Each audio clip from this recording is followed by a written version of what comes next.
Y entonces, ¿qué pasa con Israel y quién compone Israel desde un punto de vista espiritual, tal y como está en la Biblia? Eso aparece explicado con una imagen verdaderamente magnífica de Pablo en Romanos capítulo 11. Y me va a tocar dibujar, que no es... Estoy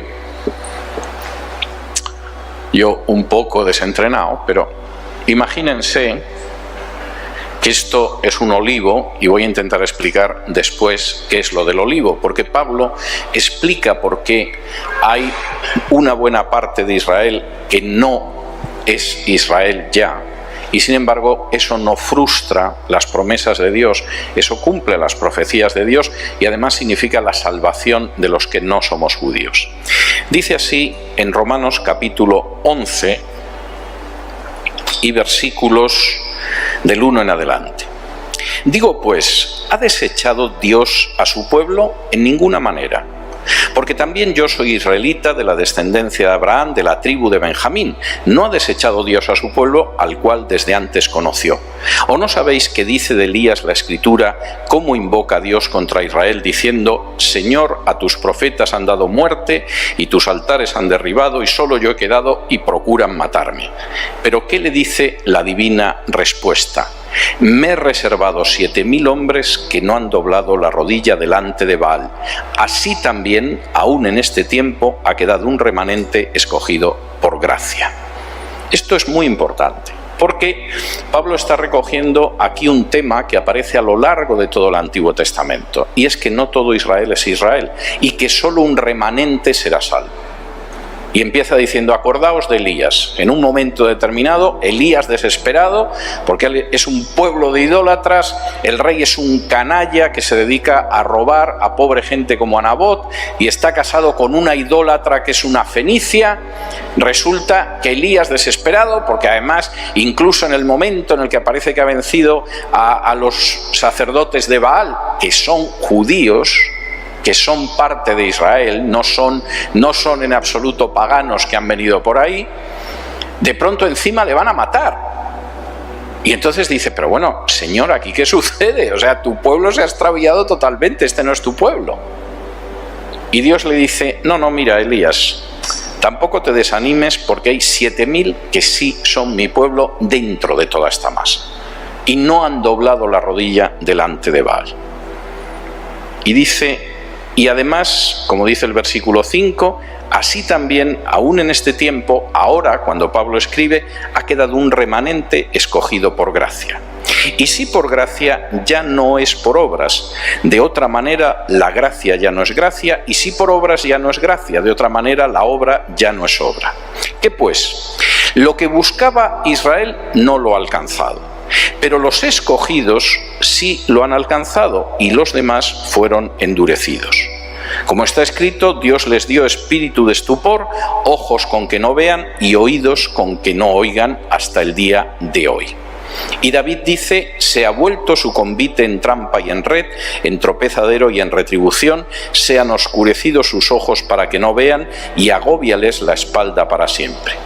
Digo pues, ¿han tropezado los de Israel para que cayesen? En ninguna manera, pero por su transgresión vino la salvación a los gentiles para provocarles a celos. Y si su transgresión es la riqueza del mundo y su defección la riqueza de los gentiles, cuánto más su plena restauración. Porque a vosotros hablo, gentiles, por cuanto yo soy apóstol a los gentiles, honro mi ministerio, por si en alguna manera pueda provocar a celos a los de mi sangre y hacer salvos a algunos de ellos. Porque si su exclusión es la reconciliación del mundo, ¿qué será su admisión sino vida de entre los muertos? Si las primicias son santas, también lo es la masa restante, y si la raíz es santa, también lo son las ramas. Pues si algunas de las ramas fueron desgajadas, y tú siendo olivo silvestre has sido injertado en lugar de ellas, y has sido hecho participante de la raíz y de la rica savia del olivo, no te jactes contra las ramas, y si te jactas, sabe que no sustentas tú a la raíz, sino la raíz a ti. Pues las ramas, dirás, fueron desgajadas para que yo fuese injertado. Bien, Por su incredulidad fueron desgajadas, pero tú por la fe estás en pie. No te ensoberbezcas, sino teme. Porque si Dios no perdonó a las ramas naturales, a ti tampoco te perdonará. Mira pues la bondad y la severidad de Dios, la severidad ciertamente para con los que cayeron, pero la bondad para contigo. Si permaneces en esa bondad, pues de otra manera tú también serás cortado. Y aun ellos, si no permanecieren en incredulidad, serán injertados, pues poderoso es Dios para volverlos a injertar. Porque si tú fuiste cortado del que por naturaleza es olivo silvestre, y contra naturaleza fuiste injertado en el buen olivo, cuánto más estos que son las ramas naturales serán injertados en su propio olivo.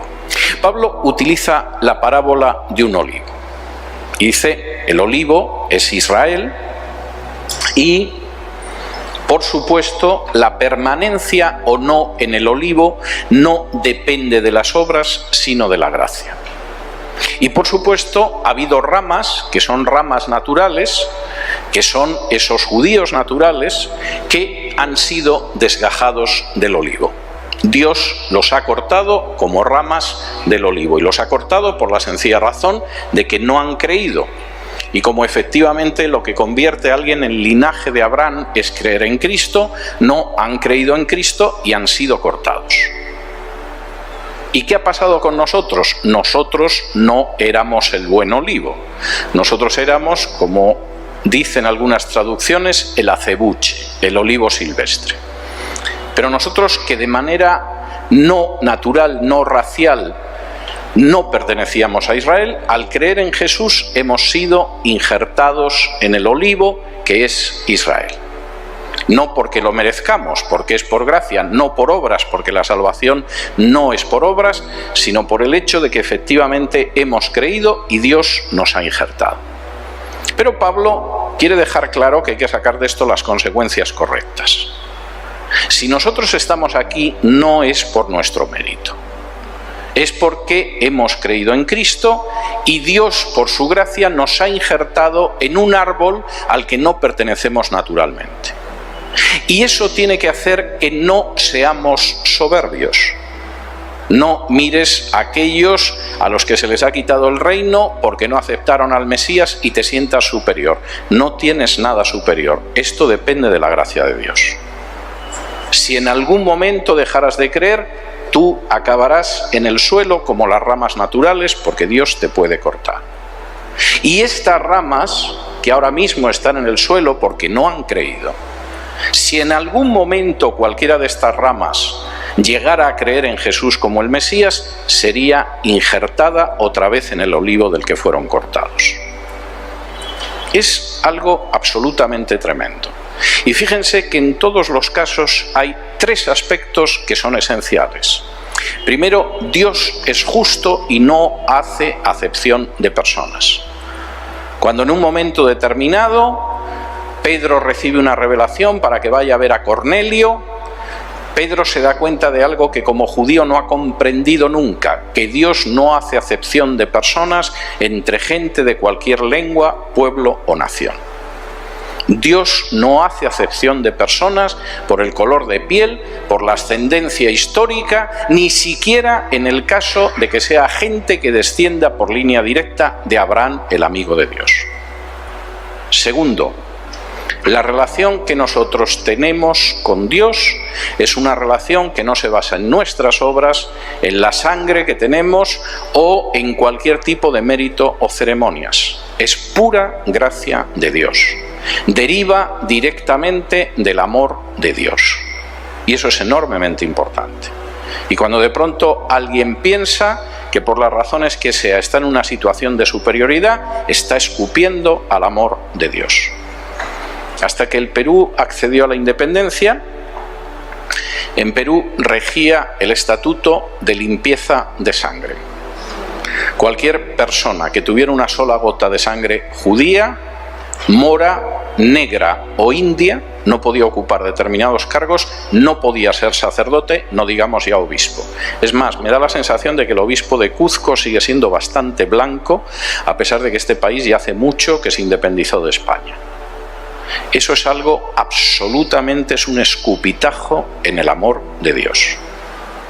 Porque Dios no hace acepción de personas, y lo tremendamente grande de la cruz de Cristo es que somos linaje de Abraham si creemos en Jesús, y en ese linaje de Abraham no hay judío ni gentil, no hay esclavo ni libre, no hay hombre ni mujer. Y cuando alguien levanta barreras de superioridad por ser hombre o mujer, por ser judío o gentil, por ser esclavo o libre, está escupiendo al rostro del amor de Dios. Y eso es tremendamente importante. Dios es justo. Lo que nos ha dado, nos lo ha dado por amor y gracia, sin que nosotros lo merezcamos en absoluto, y es algo extraordinariamente importante. Quien no ha entendido esto no se ha enterado de nada. Y por mucho que lleve la dieta kosher, se casque una kipá en la coronilla y se ponga a guardar fiestas, no se ha enterado en absoluto de lo más elemental del Evangelio. Tercera consecuencia: ser soberbio espiritualmente es un gravísimo pecado. Tengo la lamentable sensación de que no suele ser precisamente algo que se considere pecado. Es más, hay gente que parece que considera que son más espirituales cuanto más soberbios espiritualmente son, y enseñan a los demás a ser soberbios espiritualmente y a considerarse superiores al prójimo. Todo eso es algo que queda absolutamente desmentido a lo largo de la Biblia y, por supuesto, en el Nuevo Testamento. Ni siquiera aquellos que descienden directamente de Abraham y que en un momento determinado tenían la viña y que se permitían matar a los profetas y en un momento determinado insistir para que crucificaran al Hijo de Dios, pueden tener derecho a la soberbia, y Dios castiga esa soberbia, y el reino os es quitado y será dado a otro pueblo, a un pueblo humilde y quebrantado de corazón, como dice la Escritura. Y la advertencia de Pablo es muy clara: eso ha pasado con esas ramas. Pero si eso hace que vosotros os sintáis superiores y que penséis no somos como los judíos incrédulos y nosotros no somos como aquellos que rechazaron a Jesús, tener mucho cuidado. Porque Dios puede cortar a aquellos que se han ensoberbecido y por el contrario puede volver a reinjertar en el olivo a aquellos que se vuelvan y crean a Jesús como Mesías. A fin de cuentas, la promesa de Jesús es que efectivamente esto cambiará en el día que digan: bendito el que viene en el nombre del Señor. Por concluir esta parte, que me estoy extendiendo mucho, y me queda una que no sé si es todavía menos larga. Al final, Dios no hace acepción de personas. La salvación es por gracia. Todo lo que estoy diciendo es absolutamente elemental. Pensar que uno se hace más acepto a Dios, que uno tiene una situación de superioridad con Dios por el hecho de que decide judaizar, es algo que choca totalmente con el Nuevo Testamento. Pero es que además terminar identificando a una nación, como sucede con muchos cristianos y el Estado de Israel, con el pueblo de Dios, es desconocer totalmente lo que dice la Escritura. La descendencia de Abraham son aquellos que creen en Cristo. Uno forma parte del olivo en la medida en la que creyó a Cristo, y eso le desgaja del olivo o le mantiene en el olivo, y por supuesto Dios va a juzgar de acuerdo a su justicia. Si alguien piensa que, por ejemplo, en algún momento Dios no va a ejecutar un juicio sobre un estado que ha convertido Tel Aviv en la capital gay del Mediterráneo, es que no tiene ni idea de lo que es Dios. Y Dios no hace acepción de personas. Poco antes de morir, y aproximadamente a 40 años de distancia de la catástrofe, Thomas Jefferson, que había sido uno de los padres fundadores de Estados Unidos y había sido presidente, el tercer presidente de Estados Unidos, escribió: cuando reflexiono en que Dios es justo, tiemblo por el futuro de mi país. Y lo decía pensando en la esclavitud. 40 años después estalló una guerra civil que desgarró Estados Unidos durante 4 años, que puso en peligro su supervivencia y que efectivamente estuvo relacionada con la esclavitud. Dios no hace acepción de personas. No piensen jamás que aunque su nación haya sido muy bendecida, eso significa que tiene una licencia para apartarse de Dios. Porque Dios es justo. Y en ese sentido, posiblemente una de las mejores cosas que pueden ustedes hacer es orar por su nación para que se vuelva a Dios. Orar para que no deje de transitar sus caminos o para que transite en sus caminos.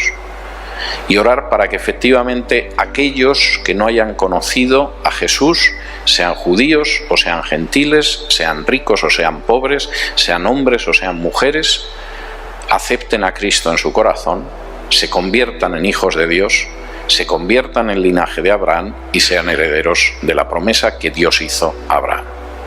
Muchas gracias.